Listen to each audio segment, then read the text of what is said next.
Let's dig into a little bit of Euro Nymphing. I was with Brian Flint, who is a guide up in Northern California. We were on the lower Sacramento River, and he talked about the sighter line and how he uses that in that technique. A sighter is basically a visual reference tied into the line. It's not an indicator, but it acts as an indication device when you're fishing tight line nymphing and there's a slack situation. Anytime you have slack in the line, use the sighter as a reference point for detecting a strike. Now, the sighter can be multiple colors. People like to fish white sighters on cloudy days or stuff, things like that. And I like red or chartreuse on bright days.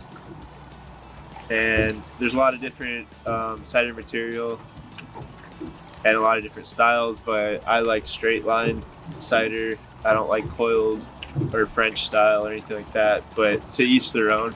A lot of people use different styles. Other than that, it's just a bright piece of monofilament.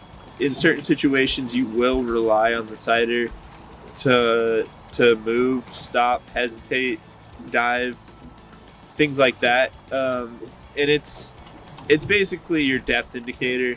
If you have an idea of how deep the river is and you consistently fish, you can just set it for one depth and then go from there.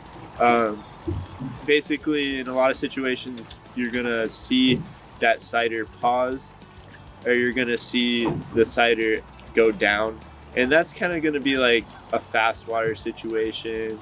You're relying on the sighter because you're not tight yet. In any situation when your rig's not tight, you're gonna rely on the sighter for visual reference to see a strike. But when your rig is fully tight, you're gonna rely on feel.